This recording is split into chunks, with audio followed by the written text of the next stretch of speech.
राजेंद्र प्रसाद नेहरू और सरदार पटेल ये तीनों ओके करते थे, परमिशन देते थे, तब इसका विरोध कोई नहीं कर सकता था क्योंकि संविधान सभा में 308 सदस्य थे, 212 कांग्रेस के ही थे।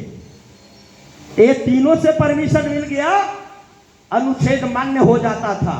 तो जब ओबीसी के बारे में बाबा साहब ने लिखा कि समाज का एक वंचित वर्ग है वो ओबीसी है जिसकी आबादी 52% है, इसको इसकी संख्या के मुताबिक सरकारी महकमों में इसकी भागीदारी होनी चाहिए।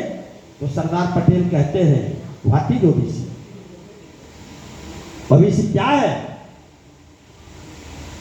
मैं तो समझता हूं कि एससी एसटी ही ओबीसी है। तो बाबा साहब लिखते हैं, कहते हैं कि मिस्टर पटेल, ये जो ओबीसी है यही शूद्र है, ये शूद्र है, और जो एससी एसटी है ये अति शूद्र है, जिसको लोगों ने डिफाइन ठीक से नहीं किया था। ओबीसी शूद्र और एससी एसटी अति शूद्र है। तो ब्राह्मण क्षत्रिय वैश्य शूद्र, अशूद्र से एक अति शूद्र, अति शूद्र एससी एसटी और शूद्र ओबीसी, इसकी आबादी 52%। आपने कैसे पता लगाया मिस्टर अंबेडकर? तो बाबा साहब ने कहा कि इसकी पता लगाई जा रही है, एससी एसटी की तो खोज हो गई, ओबीसी की आबादी बड़ी है, इसके बारे में गहन जांच चल रही है, इसकी पड़ताल हो रही है। आप कहिए इस पर एक कमीशन बना देते हो, ओबीसी बैकवर्ड कमीशन।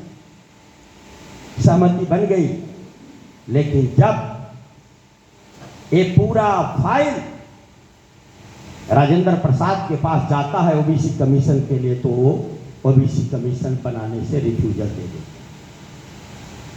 तब आपको जानना चाहिए, 27 सितंबर दिन मेरे दिमाग से हट रहा है, 51 को बाबा साहब ने कानून मंत्री से ओबीसी के लिए कमीशन नहीं बना, उसकी भागीदारी निश्चित नहीं हो पाई।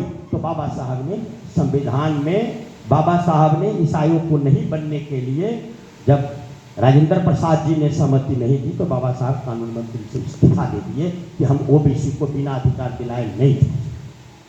तो आपके ओबीसी के लिए बाबा साहब ने मंत्री पद छोड़ा। आप कहते हैं दलितों की बात करते हैं। आर्टिकल 335 में एससी एसटी ओबीसी के रिजर्वेशन की चर्चा बाबा साहब ने कर दिया, जिसका परिणाम है कि आज आपको रिजर्वेशन आरक्षण मिल रहा है।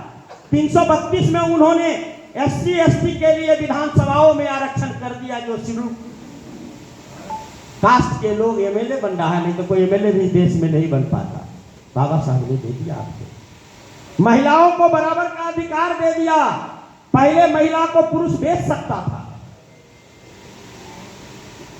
परित्याग कर सकता था, कई बीवी रख सकता था, बीवी के अलावे भी रख सकता था। बाबा साहब ने कानून बनाया, नहीं, एक पत्नी रहेगी, एक पत्नी के अलावे आप कानूनी रूप से दूसरी पत्नी नहीं रख सकते। और महिला को अधिकार दिया, आपको पुरुष को तलाक दे सकती है, गोद ले सकती है। उत्तराधिकार का अधिकार बाबा साहब ने दे दिया कि पिता के संपत्ति में जितना उसके पुत्र का अधिकार है, उतना ही अधिकार महिला को भी होगा। ये बाबा साहब ने महिलाओं को भी दिया। जाति धर्म लिंग के आधार पर कानून में कोई अंतर किसी के लिए नहीं होगा। भंगी होगा या राजा होगा, एक ही वोट का अधिकार। स्त्री पुरुष थर्ड जेंडर जो भी हो, सबको एक वोट का अधिकार, बराबर का अधिकार बाबा साहब ने दिया। इससे पहले इसका उपाय नहीं। क्या परिवर्तन किया? जैसे ही भारत का संविधान लागू होता है, 26 नवंबर 1949 को 2500 बरस पहले, 2500 बरस पहले का कानून आपके यहाँ था।